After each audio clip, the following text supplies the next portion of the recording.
Hi, I'm Carrie Newberry, and I'm the author of Pick Your Teeth with My Bones, and I would like to read a little excerpt from that for you tonight. So,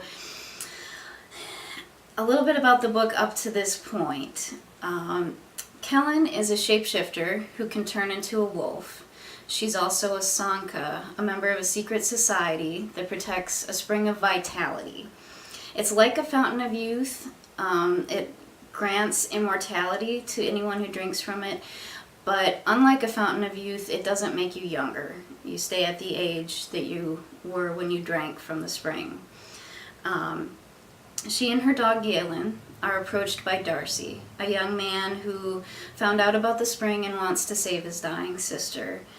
The Sankain don't allow outsiders to drink from the spring, but Kellan's orders are to string Darcy along while she gets answers from him. Specifically, how did he learn about them?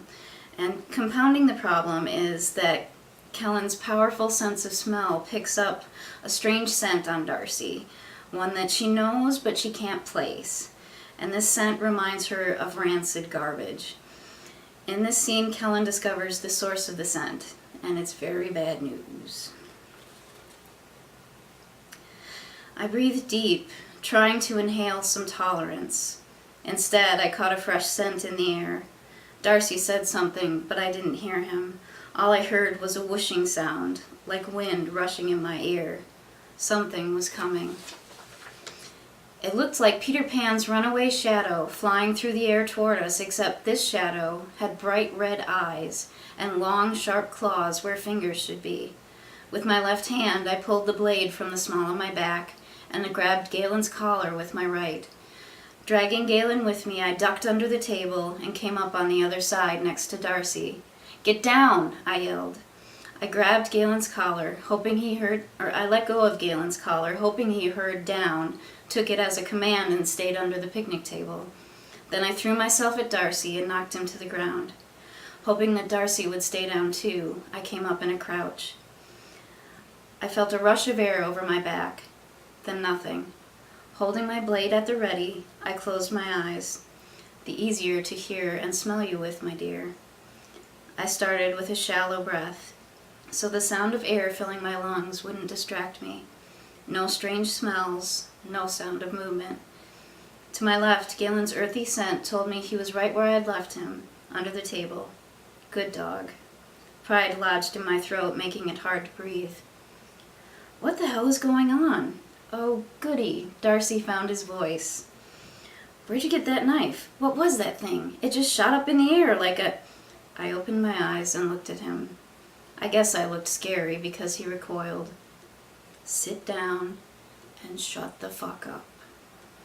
I took a few more deep breaths, but found only a rapidly dissolving scent. It was gone. Well, I had my answer to the familiar stench, and to the disappearing scent trail at the library. What stunk like rotten flesh and moved through the darkness like a shadow? What could make itself look like anything, but couldn't change its scent? What could be walking along and suddenly shoot straight up into the air, taking its scent trail with it? Nocturnes, I said. What? What's going on? Ignoring Darcy, I fell back on my butt and tried to stem the flow of adrenaline through my system. I waved my hand through the air in front of me, releasing Galen from his downstay. He closed the distance between us to press his body against mine. The next best thing to actually crawling under my skin. I couldn't blame him for being shaken. Nocturnes. Bad day, meet worse.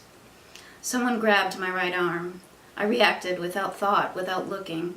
I slashed with my knife, a slash, not a stab, because I couldn't risk my knife getting lodged in flesh, couldn't waste precious seconds tugging it free.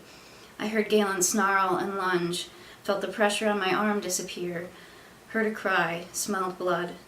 My skin started to tingle as I turned to see what I'd done. Galen stood over Darcy's prone form. I was relieved to see his muzzle was clean, no blood there. Galen hadn't hurt him. That was on me.